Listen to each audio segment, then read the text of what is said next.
Hello everyone. तो आज से हमने GS2 पेपर उसमें से गवर्नेंस का जो हमारा लास्ट टॉपिक रहा है उसको प्रिपेयर करने वाले हैं और हमने स्टार्ट भी किया है। आज से हम प्रिपेयर कर रहे हैं उसके लिए। विद इन 9 या 10 डेज़ में हम गवर्नेंस वाला कंप्लीट कर देंगे जो टॉपिक है हमारा। साथ ही साथ थोड़ा पॉलिटी को भी रिवाइज करेंगे क्योंकि वो कोरिलेट है। ये दो टॉपिक है, पॉलिटी और गवर्नेंस, ये कोरिलेट करते हैं, तो हमें दोनों को साथ लेके चलना है। तो आज का जो क्वेश्चंस है ये यूपीएससी के मेंस का PYQ है। तो इसको मैं आपको दिखाऊंगी। यहाँ पे मैंने लिखा नहीं है क्वेश्चंस, मैं दिखाऊंगी आपको कि कैसे लिखना चाहिए इस क्वेश्चन को। तो चलो देखते हैं। ये गवर्नेंस का क्वेश्चन है और यहाँ पे क्वेश्चन ये है कि to what extent in your opinion as the decentralization of power in India change the governance landscape at the grass roots.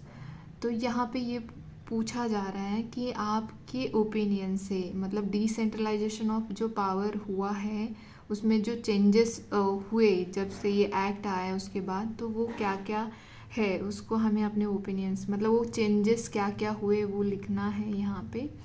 और उसके चैलेंजेस भी हम लिख सकते हैं और लास्ट में हम बैलेंस वे में कंक्लूड कर सकते हैं। मैं जस्ट यहाँ पे आपको बताऊँगी कि कैसे लिखना चाहिए था। पूरा आंसर लिख के नहीं दिखाऊँगी, लेकिन पॉइंट, एग्जाम्पल और ये सब हम लिखेंगे यहाँ पे। तो स्टार्ट कैसे करेंगे? तो स्टार्ट इसी से कर सकते हैं हम कि जो हमारी 73rd और जो 73rd एंड 74 जो है कॉन्स्टिट्यूशनल अमेंडमेंट हुई थी 1992 में, ठीक है। तो यहाँ से ही जो पंचायत राज, जो हमारी लोकल बॉडीज़ है, पंचायत राज, म्यूनसिपालिटीज़, उनके हैंड में पावर आई कि वो अपना जो सेल्फ गवर्नमेंट वाला जो रूल होता है वो खुद करे। जस्ट फाइनेंस और ये सब प्रोवाइड कौन करेगा? हमें स्टेट गवर्नमेंट या सेंट्रल गवर्नमेंट। इस तरह से यहाँ से शुरू हो गया था 1992 से। तो ये कॉन्स्टिट्यूशन अमेंडमेंट से ही जो लोकल बॉडीज़ है उनके हैंड में पावर आई थी कि वो अपना जो गवर्नेंस है, जो भी आपकी पॉलिसीज़, एक्ट, लॉ जो भी होते हैं अपने एरिया में, मतलब एक पंचायत राज इंस्टीट्यूट है तो वो अपना खुद देखेगी। इस तरह से बनाया गया था। तो यहाँ पे गवर्नेंस क्या होता है? गवर्नेंस आपको पता होना चाहिए। गवर्नेंस मतलब जो भी पॉलिसी, स्कीम, जो भी एक्ट होते हैं उसको अगर इम्प्लीमेंट करना होता है तो गवर्नमेंट जो है वो किसकी हेल्प लेती है? ब्यूरोक्रेट्स की, मतलब सिविल सर्वेंट्स की। चाहे वो स्टेट वाले सिविल सर्वेंट हो चाहे सेंट्रल वाले सिविल सर्वेंट हो, इनकी सहायता से ही गवर्नमेंट जो है वो अपनी पॉलिसीज़, एक्ट्स, जो भी स्कीम है वो इम्प्लीमेंट करती है ग्रास रूट लेवल तक। तो ग्रास रूट लेवल तक इम्प्लीमेंट करती है और जो भी इम्प्लीमेंटेशन हो रहा है उसको बोला जाता है गवर्नेंस। अगर उस इम्प्लीमेंटेशन में कुछ भी प्रॉब्लम्स आती है, नहीं आते, तो उसको बोलते हैं हम गवर्नेंस अच्छा हो रहा है या नहीं हो रहा है। अगर वो अच्छा हो रहा है तो हम बोलते हैं कि गुड गवर्नेंस। अगर नहीं अच्छा हो रहा है, वो इम्प्लीमेंटेशन प्रॉपरली नहीं हुआ जा रहा है या जैसे करना चाहिए, जैसे मेंशन किया है वैसे नहीं हो रहा है, तो उसको बोलते हैं हम जो गवर्नेंस है वो अच्छे से नहीं हो रहा है, ये बोलते हैं। तो गवर्नेंस मतलब यही होता है। अगर देखा जाए मोटे मोटे तौर पे तो जो गवर्नमेंट होता है हमारा, ठीक है, जो गवर्नमेंट होता है और गवर्नेंस होता है, गवर्नमेंट से बड़ा अगर कोई है तो वो गवर्नेंस है। क्योंकि गवर्नेंस में बहुत सारी चीज़ें आती है जो गवर्नमेंट में नहीं आती। गवर्नमेंट का काम ही लिमिटेड होता है क्योंकि वो खुद, मतलब मैं ये नहीं बोल रही कि गवर्नमेंट जो है वो किसी काम का नहीं है, बिल्कुल काम का है। वही लोग हमारे एक्ट्स, हमारे लिए कानून, सब कुछ वही बनाते हैं, पॉलिसीज़ और ये सब। तो बस इम्प्लीमेंटेशन करने का काम कौन करता है? हमारे ब्यूरोक्रेट्स करते हैं।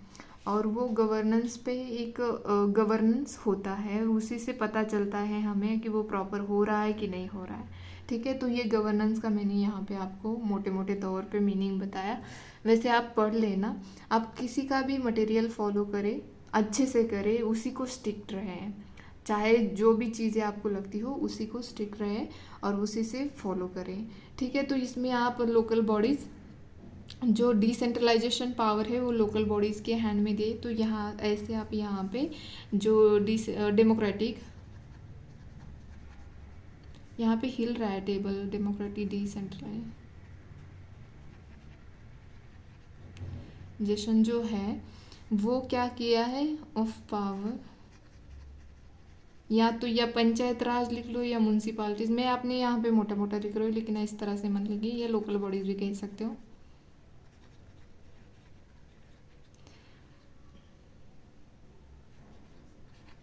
To function as institutions of self government. इस तरह से आप यहाँ पे इंट्रोडक्शन लिख सकते हो, ठीक है। ये मैंने यहाँ पे इंट्रोडक्शन बता दिया आपको। अगर अब नेक्स्ट सब हेडिंग क्या डालोगे आप, यहाँ पे चेंज्ड द गवर्नेंस, सीधा सीधा ये उठा के ये यहाँ पे सीधा सब हेडिंग ऐसे करोगे, चेंज द गवर्नेंस लैंडस्केप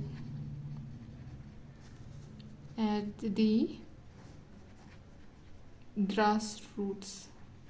तो फिर इसको आप बॉक्स भी बना सकते हो इस तरह से, ठीक है। इस तरह से आप बॉक्स भी बना सकते हो। और यहाँ पे पॉइंट की ये जब से वो मतलब हमारा जो डिसेंट्रलाइजेशन हुआ है तो वहाँ पे एफिशिएंट एडमिनिस्ट्रेशन हो रहा है, efficient administration.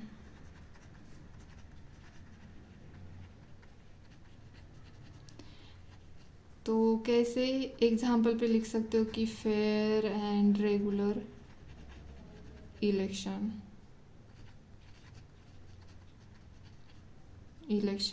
By state election commission. State election commission लेती है इनका,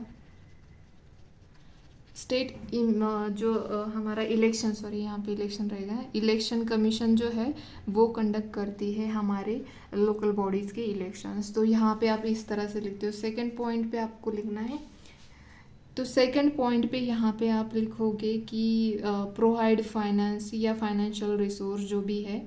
ऐसे आप भी लिख सकते हो कि मैंडेटरी डिवोल्यूशन भी हो सकता है,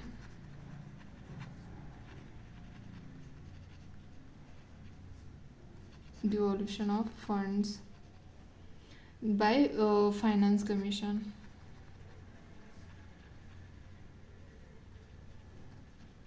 कमीशन के द्वारा जो फंड होता है, चाहे वो स्टेट सेंट्रल वाले हो, सेंट्रल या और स्टेट, दोनों को भी मैंडेटरी है कि एक फंड इनको प्रोवाइड करना चाहिए लोकल बॉडीज़ को। तो ऐसे इस गवर्नेंस में मतलब जो लोकल बॉडीज़ के गवर्नेंस में चेंज आया ग्रास रूट लेवल पे। तो ये हम यहाँ पे दिखा रहे हैं। पॉइंट थर्ड आप लिख सकते हो कि reservation provision for women, SC and STs, इनके लिए भी रिजर्वेशन की प्रोविज़न की थी। तो इसके वजह से क्या होगा कि जो मार्जिनल जिस सेक्शन है उनको हम एम्पावर बना सकते हैं, मतलब वो एम्पावर बन रहे हैं बट वैसे भी बना सकते हैं। और फोर्थ पॉइंट यहाँ पे हम लिख सकते हैं वो है पैसा एक्ट जो है उसको भी हमने ऑपरेशनलाइज किया था। पैसा एक्ट जो है उसको ऑपरेशनलाइज किया था, लाइज्ड इन शेड्यूल,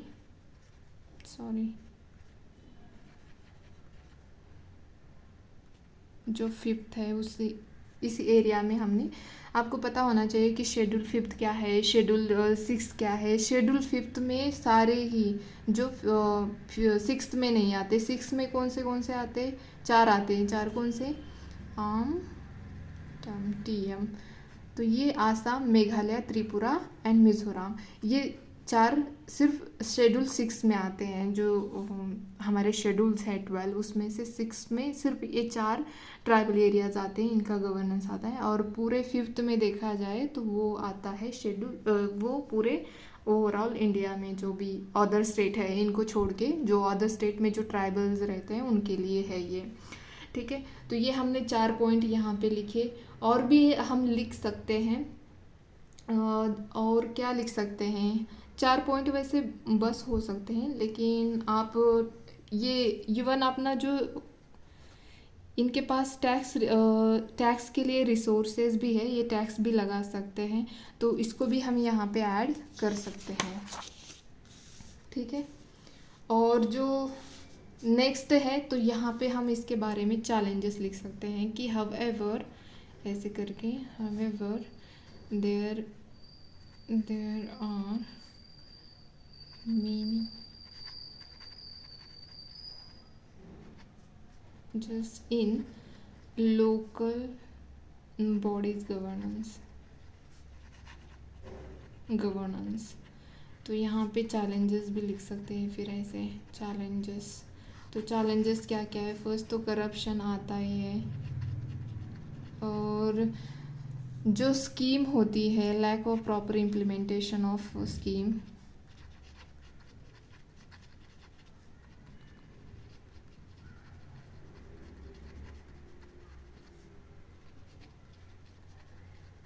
स्कीम्स एंड पॉलिसीज़ भी कर सकते हो आप यहाँ पे, पॉलिसीज़। फिर और चैलेंजेस में क्या आता है कि जो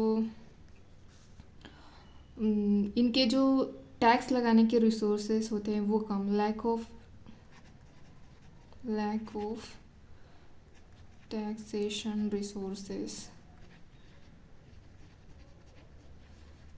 रिसोर्सेस या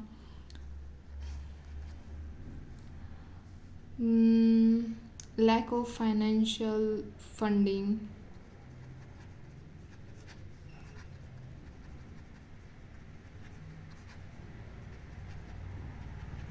ये सब हम चैलेंजेस में यहाँ पे लिख सकते हैं। मैंने जस्ट बताया है, और ये इस तरह से मतलब सामने से लिखना थोड़ा सा प्रॉपर तरीके से नहीं आता है, फिर भी मैंने ट्राई किया है, फर्स्ट टाइम है, तो मैं आपका ओपिनियन चाहती हूँ कि क्या ऐसे ही करना चाहिए या पहले लिखना चाहिए और फिर बताना चाहिए। तो वो भी क्योंकि ऐसे लिखते टाइम पे मुझे भी याद नहीं आ रहा। जैसे कि देखो, गवर्नेंस की बात आती है, एडमिनिस्ट्रेशन की, तो वहाँ पे अगर लोकल एग्जाम्पल वहाँ पे हम लिख सकते हैं, यहाँ पे हम एग्जाम्पल लिख सकते हैं कि जो है ये कम्युनिटी एंगेजमेंट भी बढ़ गई है, तो उसमें हम यहाँ पे एक पॉइंट लिख सकते हैं, कम्युनिटी इन्वॉल्वमेंट या एंगेजमेंट बोलिए, मेन जो है वो बढ़ गई है। तो उसमें हम यहाँ पे एग्जाम्पल पे एक महाराष्ट्र वाटरशेड मैनेजमेंट प्रोग्राम था महाराष्ट्र का,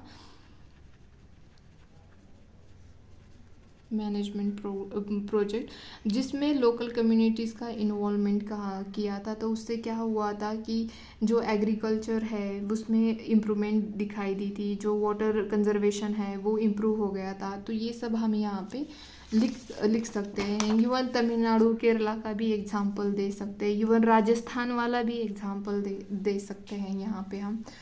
तो ये हमने यहाँ पे चैलेंजेस भी देखे, साथ ही साथ पॉइंट्स देखे कि गवर्नेंस कैसे चेंज, मतलब जो एडमिनिस्ट्रेशन है पूरा ही लोकल बॉडीज़ का वो कैसे चेंज हो गया, तो उसको और कैसे सक्सेसफुल है, और क्या क्या चैलेंजेस है, उसको क्या उस एक्ट में है, जो हमारा एक्ट है उसमें रिफॉर्म्स लाने की ज़रूरत है। यहाँ पे हम कंक्लूड करते हैं रिफॉर्म्स की ज़रूरत है। तो ये हम यहाँ पे लिख सकते हैं लास्ट में। अगर हमें विकसित भारत 2047 ये वाला लाना है, तो उसके लिए हमें इसमें रिफॉर्म करने की ज़रूरत है, प्रॉपर इम्प्लीमेंटेशन की ज़रूरत है, ऐसे हम यहाँ पे लास्ट में कंक्लूड कर सकते हैं। तो ये पूरा हमारा यहाँ पे आंसर था। मुझे लग रहा है कि ऐसे करने से बहुत टाइम जाता है, अगर पहले से ही लिख लो तो वो बेटर रहता है।